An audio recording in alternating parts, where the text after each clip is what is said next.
اللہ کا شکر ہے، دیکھ لو، جاؤ گھوم لو، بہت دن سے دور جا رہے ہو نا، دیکھ لو، جہاں تک جا سکتے ہو جا کے دیکھ لو۔ آخر دنیا مصیبت کے وقت تو وہیں آتی ہے جہاں تمہارا مذہب ہے۔ دنیا مصیبتوں میں وہیں آتی ہے جہاں تمہارا مذہب ہے۔ آج لوگ کہہ رہے ہیں ہاتھ منہ دھوتے رہو، ہاتھ منہ دھوتے رہو، ہاتھ منہ دھوتے رہو، کورونا وائرس سے بچتے رہو۔ ارے کورونا وائرس آیا تو تمہیں ہاتھ منہ دھونا سجا؟ میرے نبی نے تو 14 صدیاں پہلے وضو کا تصور عطا کر دیا۔ اس وقت پوری دنیا کے اندر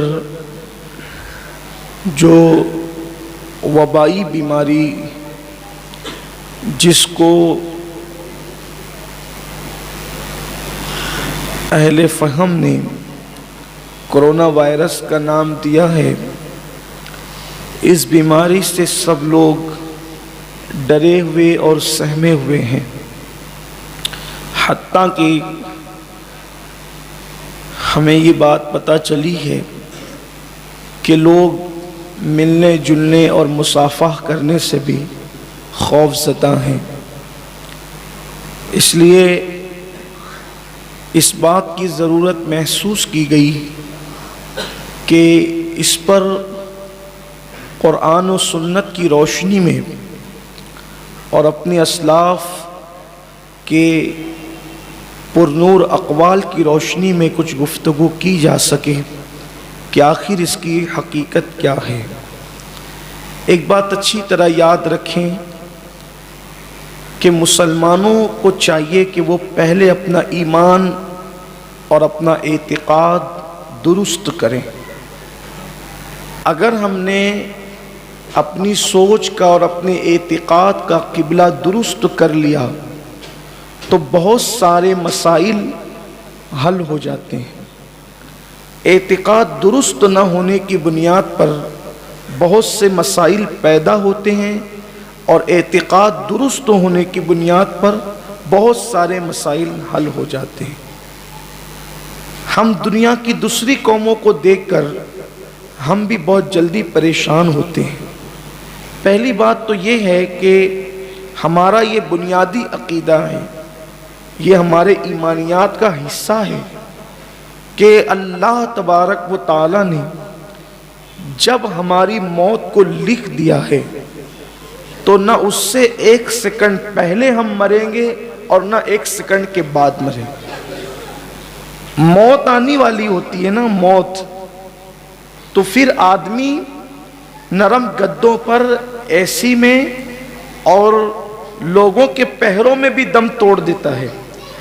اور اگر موت نہیں آنے والی ہوتی ہے تو لوگ کسی کو مرڈر کرنے کی نیت سے، قتل کرنے کی نیت سے کھیتوں میں مار کر پھینک دیتے ہیں، یہ سوچ کے کہ یہ مر گیا۔ نہ وہاں کوئی بچانے والا ہوتا ہے، نہ وہی کوئی ہاسپٹل میں لے جانے والا ہوتا ہے، نہ وہاں کوئی آئی سی یو روم ہوتا ہے، نہ وہاں کوئی دواؤں کا انتظام ہوتا ہے۔ وہ کون سی طاقت ہے جس کو لوگوں نے، دشمنوں نے مردہ سمجھ کر کے جنگل میں پھینک دیا تھا، اور نہ کوئی ڈاکٹر تھا، نہ کوئی ٹریٹمنٹ تھا، نہ کوئی دوا تھی، نہ کوئی انجیکشن تھا، اور پھر بہت وقت گزر جاتا ہے اور پھر کسی مسافر کا وہاں سے گزر ہوتا ہے اور وہ کسی کو دیکھتا ہے کہ وہ مردہ پڑا ہوا ہے، اور اچانک وہ مردہ سمجھ کر جب اس کو دیکھنے کے لیے جاتا ہے تو وہ دیکھتا ہے کہ ہلکی ہلکی سانسیں چل رہی ہے، اور پھر وہ اپنے دوستوں کو فون کر کے بلاتا ہے اور اس کو ہاسپٹل لے جایا جاتا ہے، اور چند مہینوں کے اندر وہ بندہ چلتا پھرتا نظر آتا ہے۔ یہ کس کی طاقت ہے؟ اگر وہ زندگی دینا چاہیں، یہ آج کا نہیں، بارہا کا آپ کا بھی تجربہ ہوگا اور ہم نے بھی سنا ہے۔ اس کے بعد آپ دیکھیں کہ کہیں زلزلہ آتا ہے اور زلزلے کے اندر عمارتیں دب جاتی، گر جاتی، دھس جاتی ہے۔ کئی اخبارات اب بھی موجود ہے، اٹھا کر کے آپ ریکارڈ دیکھ لیں کہ 10 دن کے بعد جب ملبہ ہٹایا گیا، دبی ہوئی لاشیں تو نکلی لیکن ان میں کوئی زندہ بھی نکلا۔ یہ اللہ کی شان ہے۔ تو پہلے اپنے اعتقاد کا قبلہ درست کیجئے۔ مسلمانوں کو چاہیے کہ وہ اور قوموں کی طرح ہلڑ بازی سے کام نہ لے، اپنا قرآن، اپنا ایمان، اپنی رسول کی ذات پر اپنا یقین مضبوط سے مضبوط تر کریں۔ اور پھر قرآن کہتا ہے آج کل کرونا وائرس کو لے کر کے یہ بات ہو رہی، گھروں میں بیٹھو، گھروں میں بیٹھو. ارے گھر کیا ہے تمہارا؟ قرآن کہتا ہے اینما تکونوا یدرککم الموت وَلَوْ كُنْتُمْ فِي بُرُوجٍ مُشَيَّدَةٍ، کہ اگر تم مضبوط قلعوں میں جا کر چھپ جاؤ گے اور موت کے آنے کا وقت ہو گیا تو موت وہاں بھی آ کر رہے گی. ہمارا قرآن ہے، ہمیں اپنے قرآن پہ، اپنے اللہ پہ یقین کرنا چاہیے. تو پہلی چیز کل مومنوں کو، جہاں تک میری آواز پہنچ رہی ہے، کہ ہمیں کرونا وائرس سے کوئی گھبرانے کی ضرورت نہیں ہے. ہاں جو ڈاکٹرز احتیاط بتا رہے ہیں وہ احتیاط کیجئے. ہمارے مذہب میں یہ حکم آیا ہے کہ امراض سے بچنے کے لیے احتیاطی تدابیر کرنا چاہیے. یہ کوئی غلط نہیں ہے، یہ کوئی ناجائز نہیں ہے، لیکن یہ کہ بندہ گھر سے باہر بھی نہ نکلے، بندہ گھر میں قیدی ہو جائے تو کیا گھر کے اندر بیماری نہیں آئے گی؟ جو لوگ گھر میں رہتے کیا ان کو بیماری نہیں لگے گی؟ اصل میرے خیال میں یہ بھی ہے کہ اس میں شرارت میڈیا والوں کی زیادہ رہتی ہے. وہ خوف اور ہراس کا جو ماحول پھیلاتے ہیں، انہیں تو کوئی تازہ ترین چٹنی مرچی لگا کر کوئی نئی خبر چاہیے چینل چلانے کے لیے، اور بس وہ پھر ان کو ملنا چاہیے ذرہ، وہ بنا دیتے ہیں پہاڑ. اور قوم کا حال یہ ہے کہ وہ مذہبی باتوں پر اتنا اعتماد نہیں کرتے جتنا میڈیا پر کرتے. خبروں کا اسلام میں کوئی اعتبار نہیں ہے. خبر کہتے ہی ہے اسلام میں اس کو، خبر اسی کو کہتے ہیں اسلام میں جس میں جھوٹ اور سچ دونوں کا احتمال ہوتا ہے. خبر کی تعریف ہمارے بزرگوں نے یہ فرمائی ہے جس میں احتمال صدق کذب ہو، یعنی وہ سچی بھی ہو سکتی ہے اور جھوٹی بھی ہو سکتی ہے، اسی کو کہتے ہیں خبر. اب خبر پر اتنا اعتماد ہے، اور حدیث کہتے ہیں اس کو وَمَا يَنْتِقُ عَنِ الْهَوَىٰ إِنْ هُوَ إِلَّا وَحْيٌ يُوحَىٰ، کہ وہ اپنی مرضی سے کبھی کہتے ہی نہیں، زبان ان کی ہوتی ہے، کلام خداوند قدوس کا ہوتا ہے. خبر پر اعتماد ہے، حدیث پر اعتماد اٹھ گیا ہے. اعتماد خبر پر ہے جس میں احتمال صدق کذب ہے، بولنے والا زمانے بھر کا جھوٹا ہے، اسی وہ خبر ہے. کبھی سچ بول دیا، لوگ ان کو تو مرچی مسالہ چاہیے نا، کہ یہ مت کرو اور وہ مت کرو، رائی کا پہاڑ بناؤ. یہ سب نہیں. مسلمانوں کو چاہیے کہ وہ مذہب کی طرف آئیں.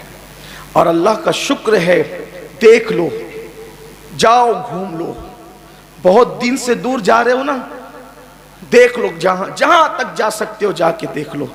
آخر دنیا مصیبت کے وقت تو وہیں آتی ہے جہاں تمہارا مذہب ہے. دنیا مصیبتوں میں وہیں آتی ہے جہاں تمہارا مذہب ہے. آج لوگ کہہ رہے ہیں ہاتھ منہ دھوتے رہو، ہاتھ منہ دھوتے رہو، ہاتھ منہ دھوتے رہو، کورونا وائرس سے بچتے رہو. ارے کورونا وائرس آیا تو تمہیں ہاتھ منہ دھونا سجا؟ میرے نبی نے تو 14 صدیاں پہلے وضو کا تصور عطا کر دیا. یہ اسمارٹ بنو گے، وہ ہیرو کی نقل کرو گے، وہ سائنسداں کے نقش قدم پہ چلو گے، جہاں جاتے ہو چلے جاؤ. مصطفیٰ جان رحمت کے دامن کرم کے سوا کہیں پناہ نہیں مل سکتی، کہیں پناہ. ہمارے یہاں تو کھانے سے پہلے ہاتھ دھونا ہے، کھانے کے بعد ہاتھ دھونا ہے. وضو میں، اور وضو میں تو دیکھیے مجھے حیرت ہے، تمام اعضاء 3 بار سنت ہے، لیکن ہاتھ تو 6 مرتبہ سنت ہے. ہاتھ کتنی مرتبہ سنت ہے؟ 6 مرتبہ. وہ کیسے؟ شروع میں 3 مرتبہ دھو، اور پھر ہاتھ دھوتے وقت پھر 3 مرتبہ دھو. اس طرح ایک وضو میں 6 مرتبہ. ہمارے یہاں وضو کی فضیلت کتنی ہے؟ حدیث پاک میں آتا ہے کہ جو باوضو سوتا ہے، باوضو جو سوتا ہے، اس کی روح کو نکال کے فرشتے عرش تک لے جاتے ہیں، اور جب تک وہ سوتا رہتا ہے اس کی روح، وضو کر کے سونے والے کی روح حالت سجدہ میں رہتی ہے. اور جو بے وضو سو جاتے ہیں، اللہ فرماتا ہے جب فرشتے اس کی روح کو لے جاتے تو کہتے ہیں اسے واپس کر دو، یہ اس قابل نہیں ہے اس وقت کہ اسے عرش کی سیر کرائی جائے، اس لیے کہ یہ بے وضو سویا ہوا. تو گھبرانے کی کوئی ضرورت نہیں ہے کہ موت برحق ہے. لوگ کرونا وائرس سے کتنے مرے ہیں ہندوستان میں اب تک؟ جب سے یہ وبا آئی ہے اس دن سے لے کے آج تک کرونا وائرس سے کتنے مرے ہیں اور طبعی موت کتنے مرے ہیں، دونوں کا جو ہے وہ آپ دونوں کو ٹیلی کر لیجئے، حساب کر لیجئے دونوں کو کہ طبعی موت سے کتنے مرے اور کرونا وائرس سے. تو کرونا وائرس سے مرنے والوں کی تعداد کم ہے اور طبعی موت سے مرنے والوں کی تعداد زیادہ ہے. روزانہ میں سمجھتا ہوں ہمارے ملک میں درجنوں مرتے ہیں طبعی موت سے.